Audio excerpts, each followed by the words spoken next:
Assalamualaikum warahmatullahi wabarakatuh. Perkenalkan, nama saya Yoga Danantri Kurniawan, dengan nomor NIM 210111111003112, Prodi Ilmu Hukum, kelas D.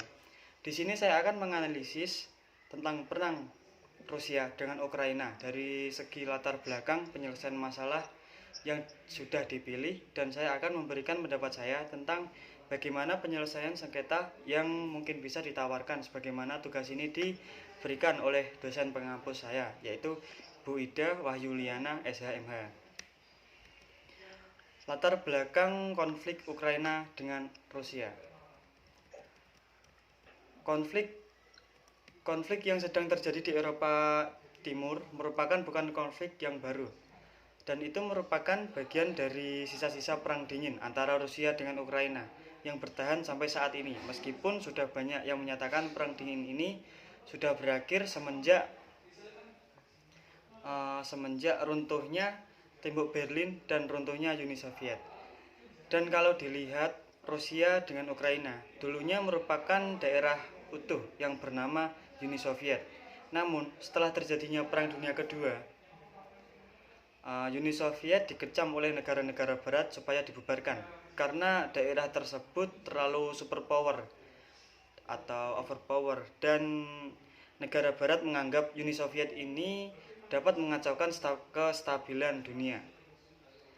Tetapi setelah Uni Soviet tumbang dan terbagi menjadi beberapa negara, sedangkan NATO tetap utuh, malah semakin bertambah.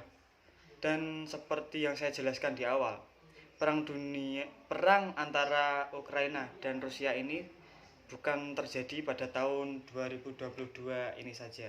Namun perang ini adalah sisa-sisa dari perang dingin yang sudah berlalu di tahun 2014, yang mana pada saat itu Presiden Ukraina pro-Moskow Viktor Yanukovych digulingkan dari kekuasaan oleh protes massal di ibu kota Kiev, yang mana sebelum Yanukovych menolak menandatangani perjanjian asosiasi Ukraina dengan Uni Eropa atas tekanan Rusia. Penolakan tersebut membangkitkan kemarahan banyak warga yang sudah bergembira akan masuk ke Uni Eropa. Apalagi beberapa tuduhan tentang korupsi para pejabat pemerintah, termasuk Viktor Yanukovych yang akhirnya melarikan diri ke Rusia. Dan kemudian konflik kian memanas di tahun 2022 saat Presiden Ukraina Volodymyr Zelensky memuat statement resmi akan bergabung dengan NATO, sehingga membuat marah Presiden Rusia, yaitu Vladimir Putin. Karena apabila Ukraina bergabung dengan NATO, akan ada pangkalan perang milik NATO yang sangat berdekatan dengan Rusia. Bisa saja pangkalan tersebut digunakan untuk memata-matai kegiatan Rusia.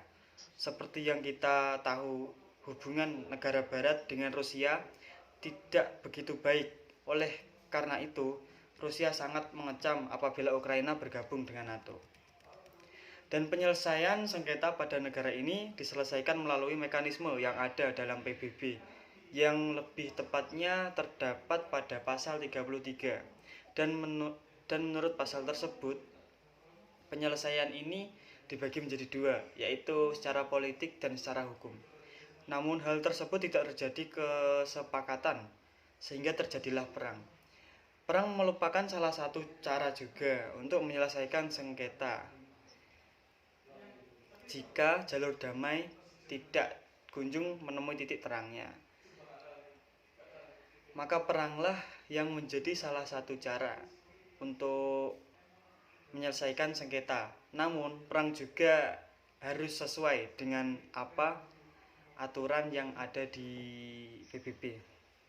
Dan menurut saya, masalah ini harus dibawa ke Dewan Keamanan, dan Dewan Keamanan wajib netral dalam memutuskan sengketa tersebut. Karena kalau tidak netral, ditakutkan Dewan Keamanan tersebut lebih condong ke negara yang lebih superpower ketimbangan negara yang